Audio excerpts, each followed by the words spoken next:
Guide. প্রিয় পঞ্চম শ্রেণীর পরীক্ষার্থী বন্ধুরা, তোমাদের জন্য এই ভিডিওটিতে আমি আলোচনা করতে চলেছি পঞ্চম শ্রেণীর আমাদের পরিবেশ বিষয়ের প্রথম পর্যায়ক্রমিক মূল্যায়নপত্র 2026, অর্থাৎ 2026 সালের প্রথম ইউনিট টেস্টের পঞ্চম শ্রেণী বা ক্লাস 5-এর আমাদের পরিবেশ বিষয়ের প্রশ্নপত্র আলোচনা করতে চলেছি। সম্পূর্ণ উত্তর সহ পূর্ণমান 20, সময় 40 মিনিট। পরীক্ষার্থীর নামের জায়গায় তোমরা তোমাদের নাম লিখবে, ক্রমিক সংখ্যার জায়গায় তোমরা তোমাদের রোল নাম্বার, বিদ্যালয়ের নামের জায়গায় তোমরা তোমাদের বিদ্যালয়ের নাম লিখবে। প্রাথমিক শিক্ষা পর্ষদের নির্দেশ অনুযায়ী নবপ্রবর্তিত পদ্ধতি অনুসরণের প্রশ্নপত্রটি তোমাদের জন্য তৈরি হয়েছে।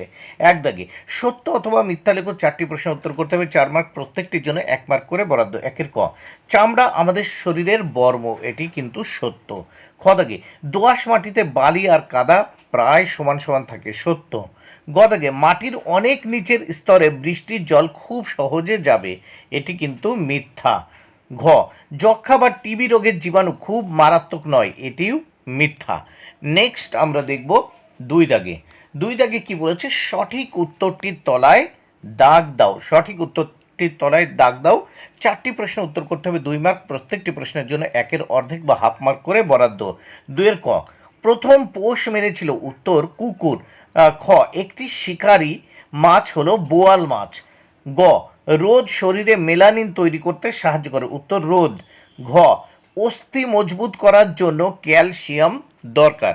নেক্সট 3 দাগে শূন্যস্থান পূরণ করো। 4টি শূন্যস্থান পূরণ করতে হবে, 4 মার্ক, প্রত্যেকটি শূন্যস্থানের জন্য 1 মার্ক করে বরাদ্দ। 3-এর ক আমরা দেখে নেব, সিমেন্ট প্রথম হয়েছে প্রায় 200 বছর আগে, শূন্যস্থানে 200।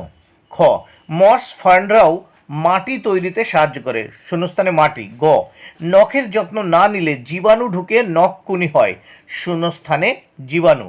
ঘ, চামড়ার উপরের স্তরটা গরমে মরে যায়, শূন্যস্থানে গরমে। এবার প্রশ্নপত্রের নেক্সট পেজ আমরা দেখে নেব।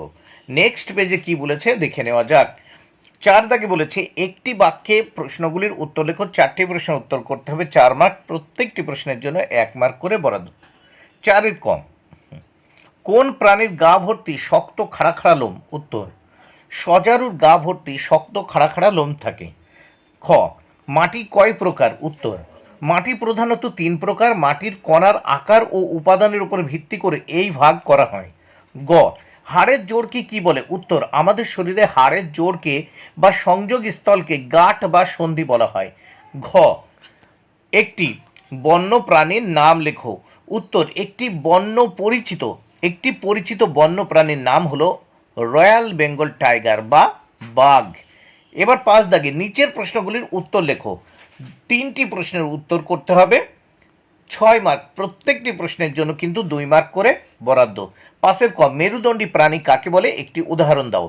উত্তর যেসব প্রাণীর পিঠের মাঝখান বরাবর কশেরুকাযুক্ত শক্ত হাড় বা মেরুদণ্ড থাকে এবং দেহের ভেতর কঙ্কাল থাকে তাদের মেরুদণ্ডী প্রাণী বলে। এরা উন্নত স্নায়ুতন্ত্র ও পেশিযুক্ত হয়। উদাহরণ মানুষ, বাঘ, মাছ, পাখি, সাপ, ব্যাঙ ইত্যাদি। একটি উদাহরণ দিলেই হবে। এবার খ দাগে মাটির নিচে জল ব্যবহার করা হয় এমন 2টি কাজের নাম লেখো। উত্তর মাটির নিচে জল ব্যবহার করা হয় এমন 2টি উল্লেখযোগ্য কাজ হলো, 1 পানীয় জল হিসেবে, 2 কৃষি কাজে জলসেচ। গ দাগ লিগামেন্ট কাকে বলে, কনুই থেকে কবজি পর্যন্ত হাড়ের নাম কি, উত্তর লিগামেন্ট হলো শরীরের শক্ত তন্তুযুক্ত টিস্যুর ব্যান্ড যা একটি হাড়ের সাথে অন্য হাড়কে যুক্ত করে এবং গাঁট বা জয়েন্টকে স্থিতিশীল রাখে। এবার কনুই থেকে কবজি পর্যন্ত হাড়ের নাম। কনুই থেকে কবজি পর্যন্ত অংশে মূলত 2টি হাড় থাকে, রেডিয়াস এবং আলনা। বন্ধুরা, ভিডিওটি ভালো লাগলে অবশ্যই লাইক, কমেন্ট ও শেয়ার করো। Thank you very much. Keep watching my channel and my video.